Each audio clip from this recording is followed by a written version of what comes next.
Assalamualaikum warahmatullahi wabarakatuh. Selamat siang anak-anak ibu semua. Masih tetap semangat untuk mengikuti pelajaran di siang hari ini. Nah, jadi untuk hari ini pelajaran kita di kelas 9 masih mengenai laporan hasil percobaan. Adapun tujuan pembelajaran untuk hari ini itu ada perbedaan dari yang minggu lalu. Kalau minggu lalu kita mempelajari tentang pengertian teks laporan hasil percobaan, hari ini tujuan pembelajaran kita itu ada dua. Apa-apa saja? Yang pertama, tujuan pembelajarannya yaitu mengenai struktur teks dari laporan hasil percobaan, dan yang kedua adalah ciri-ciri kebahasaan dari teks laporan percobaan. Jadi, kedua tujuan pembelajaran itu yang akan kita bahas di video pembelajaran hari ini. Mudah-mudahan anak-anak ibu semua tetap mendengarkan video sampai akhir, karena nanti di akhir video juga akan ada tugas ya. Jadi didengarkan bagus-bagus agar bisa mengerjakan tugas yang nanti ibu kasih. Kalau begitu kita langsung saja ke materinya.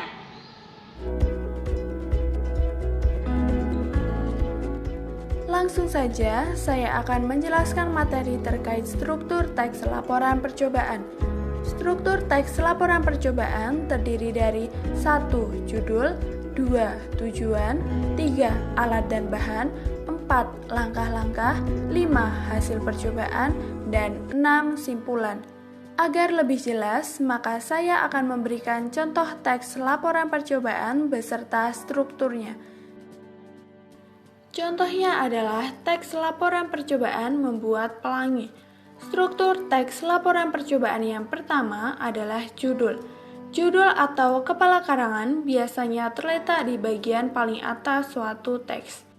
Struktur teks laporan percobaan yang kedua adalah tujuan. Tujuan memiliki arti hal yang akan dicapai. Selanjutnya, struktur teks laporan percobaan yang ketiga adalah alat dan bahan. Hal ini berkaitan dengan apa saja alat dan bahan yang akan digunakan dalam percobaan membuat pelangi. Selanjutnya, struktur teks laporan percobaan yang keempat adalah proses atau langkah-langkah kegiatan. Hal ini berkaitan dengan bagaimana proses atau langkah-langkah kegiatan untuk membuat pelangi. Selanjutnya, struktur teks laporan percobaan yang kelima adalah hasil. Hasil adalah hal yang diperoleh ketika membuat suatu percobaan. Selanjutnya, struktur teks laporan percobaan yang keenam adalah simpulan. Simpulan merupakan hasil akhir yang diperoleh dari kegiatan yang sudah dilaksanakan secara keseluruhan. Dapat dikatakan juga, simpulan adalah ringkasan dari seluruh kegiatan yang sudah dilakukan. Setelah kita mengerti struktur teks laporan percobaan, maka saya akan memberikan penjelasan mengenai ciri-ciri kebahasaan teks laporan percobaan. Ciri-ciri kebahasaan yang umumnya digunakan dalam teks laporan percobaan yang pertama, memakai sinonim dan antonim. Sinonim adalah persamaan kata, sementara antonim adalah lawan kata. Kata tersebut biasanya terdapat pada bagian di sejumlah langkah-langkah percobaan. Ciri kebahasaan yang kedua adalah memakai kata bilangan. Kata bilangan dalam teks laporan percobaan menunjukkan jumlah bahan yang dipakai dalam percobaan. Ciri kebahasaan yang ketiga adalah menggunakan kalimat perintah. Kalimat perintah adalah kalimat yang mengandung makna meminta atau memerintah seseorang untuk melakukan sesuatu. Contoh sebuah kalimat perintah adalah siapkan, tambahkan, dan lain-lain. Ciri kebahasaan yang keempat adalah menggunakan kata hubung.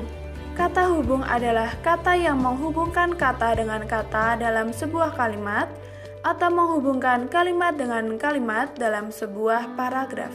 Contoh kata hubung yang ada dalam teks laporan percobaan antara lain dan, saat, lalu, dan lain-lain. Agar lebih jelas, maka saya akan memberikan contoh terkait ciri-ciri kebahasaan pada contoh laporan membuat pelangi. Kebahasaan teks laporan percobaan pada contoh laporan percobaan membuat pelangi yang pertama, memakai sinonim dan antonim. Terdapat pada kalimat, lalu buatlah ruangan benar-benar gelap, lalu sorot kaca dengan senter dan arahkan pantulan cahaya terangnya pada kertas putih berbentuk persegi dengan ukuran 40 cm. Pada contoh laporan percobaan membuat pelangi, contoh kata antonim adalah pada kata gelap dan terang. Gelap dalam Kamus Besar Bahasa Indonesia memiliki arti tidak ada cahaya, sedangkan terang dalam Kamus Besar Bahasa Indonesia adalah cerah atau bersinar. Ciri kebahasan yang kedua adalah memakai kata bilangan. Pada contoh teks laporan percobaan terdapat kata bilangan, yaitu pada kata ukuran 40 cm. Terdapat pada kalimat kertas putih berbentuk persegi dengan ukuran 40 cm. Kata bilangan dalam teks laporan percobaan tersebut menunjukkan ukuran bahan yang dipakai dalam percobaan. Ciri kebahasan yang ketiga adalah menggunakan kalimat perintah. Kalimat perintah adalah kalimat yang mengandung makna meminta atau memerintah seseorang untuk melakukan sesuatu. Pada contoh teks laporan percobaan membuat pelangi, contoh kalimat perintah pada kalimat 1, siapkan alat dan bahan yang akan digunakan. 2, masukkan air ke baskom yang sudah disediakan hingga setengah penuh. 3, lalu buatlah ruangan benar-benar gelap. 4, masukkan kaca di dalam baskom berisi air dengan posisi miring. Yang kelima, lalu sorotkan kaca dengan senter dan arahkan pantulan cahaya terangnya pada kertas putih berbentuk persegi dengan ukuran 40 cm. Ciri kebahasan yang keempat adalah menggunakan kata hubung. Kata hubung adalah kata yang menghubungkan kata dengan kata dalam sebuah kalimat atau menghubungkan kalimat dengan kalimat dalam sebuah paragraf. Pada contoh teks laporan percobaan, kata hubung adalah kata lalu. Terdapat pada kalimat 1. Lalu buatlah ruangan benar-benar gelap. 2. Lalu sorotkan kaca dengan senter dan arahkan pantulan cahaya terangnya pada kertas putih berbentuk persegi dengan ukuran 40 cm.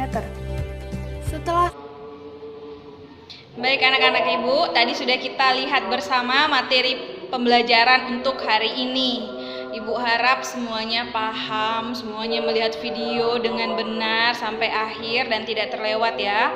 Karena video tersebutlah yang bisa membantu kamu untuk menjawab soal-soal yang nanti akan ibu berikan.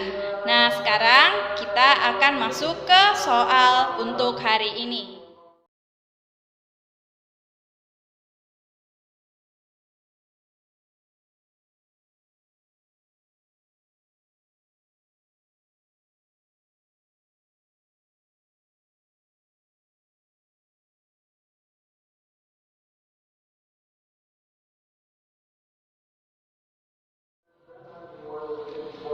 Baik, tadi sudah dilihat soalnya, sudah ibu berikan. Ibu harap kamu mengerjakan soal tersebut dengan baik dan benar.